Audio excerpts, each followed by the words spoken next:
Hello friends, welcome to my YouTube channel Dharma's world. Friends, ఏపీడిఎస్సికి సంబంధించి అభ్యర్థులకు ఒక ముఖ్యమైనటువంటి ఒక న్యూస్ ఏంటంటే, అభ్యర్థులు ఎవరైతే రేపు సర్టిఫికేట్ వెరిఫికేషన్ వెళ్ళబోతామన్నారో వాళ్ళందరికీ కాల్ లెటర్స్ ఎవరికైతే ఇప్పటివరకు అందడం జరిగిందో ఆ అభ్యర్థుల యొక్క లాగిన్ ఐడిలో ఇప్పుడు వాళ్ళు పెట్టిన ప్రిఫరెన్సెస్ డౌన్లోడ్ చేసుకున్నప్పుడు ఆల్రెడీ ఇప్పుడు 2-3 ప్రిఫరెన్స్లు పెట్టినప్పటికీ కూడా వాళ్ళు ఏదైతే ఫస్ట్ ప్రిఫరెన్స్ సెలెక్ట్ అయ్యి ఉన్నారో, దేనికైతే కాల్ లెటర్ పంపించి ఉన్నారో ఆ ఫస్ట్ ప్రిఫరెన్స్ మాత్రమే ఉంచి మిగిలినవన్నీ కూడా తొలగించడం జరిగింది.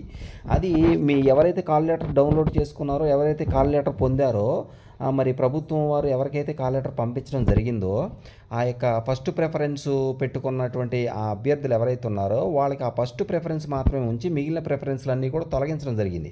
ఇక్కడ మీరు చూసుకోవచ్చు, కావాలంటే ఒక ఉదాహరణకి ఇది చూపించడం జరుగుతుంది. అయితే ఇక్కడ విషయం ఏంటంటే ఫ్రెండ్స్, ఇలా తీసివేయడానికి ప్రధాన కారణం ఏంటంటే వాళ్ళకి ఆ పోస్టుకి మాత్రమే వాళ్ళని సెలెక్ట్ చేయడం జరుగుద్ది. అది పక్కాగా కన్ఫర్మ్ అయిపోయింది. కాబట్టి ఆ అభ్యర్థులకు ఆ పోస్ట్ ఇస్తారు. వాళ్ళు మాకు ఇది వద్దు, మాకు ఇంకోటి కావాలి, మేము మరలా వేరేది పెట్టుకుంటాం అనే ఛాన్స్ కూడా లేకుండా ప్రస్తుతం వాళ్ళు ఏదైతే ఫస్ట్ ప్రిఫరెన్స్ పెట్టుకున్నారో దాన్ని మాత్రం ఉంచేశారు. ఈ 2-3 పోస్టులకి సెలెక్ట్ అయ్యి జాబ్లు వచ్చే అవకాశం ఉన్నప్పటికీ కూడా ఓన్లీ ఫస్ట్ ప్రిఫరెన్స్ మాత్రమే వాళ్ళకి కన్ఫైన్ చేయడం జరిగిందనమాట. కాబట్టి అందుకే వాళ్ళకి అది ఉంచేసి దానికి మాత్రం ఇప్పుడు వెరిఫికేషన్ చేస్తున్నామని ఒక క్లారిటీ, ఇక ఆ పోస్టు మాత్రమే వాళ్ళకి ఇవ్వడం జరుగుద్ది అనమాట.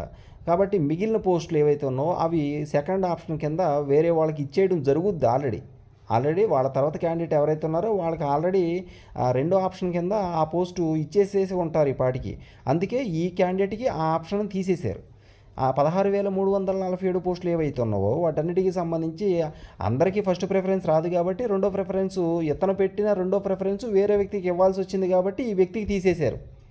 అందువలన అలాగే మూడో ప్రిఫరెన్స్ కూడా మరో వ్యక్తికి ఇవ్వాల్సి వస్తుంది కాబట్టి ఇతను పెట్టిన మూడో ప్రిఫరెన్స్ కూడా తీసేస్తారు. కాబట్టి ఇతను ఫస్ట్ ప్రిఫరెన్స్కి ఇతనికి జాబ్ వచ్చేసింది కాబట్టి ఇక రెండో ప్రిఫరెన్స్ మూడో ప్రిఫరెన్స్ ఇతనికి అవసరం లేదు కాబట్టి అవి వేరే వ్యక్తులకి కావాలి కాబట్టి వేరే వ్యక్తులకి ఆ పోస్టులకి వేరే వ్యక్తులను సెలెక్ట్ చేయడం జరిగింది కాబట్టి వాళ్ళ కాల్ లెటర్స్ కూడా పంపించడం జరిగింది కాబట్టి ఇప్పుడు ఈ యొక్క క్యాండిడేట్ లాగిన్లో నుంచి ఇతను పెట్టినటువంటి ప్రిఫరెన్స్లన్నీ కూడా తొలగించడం జరిగింది. Okay, thank you so much for watching. Please share this video and subscribe my channel.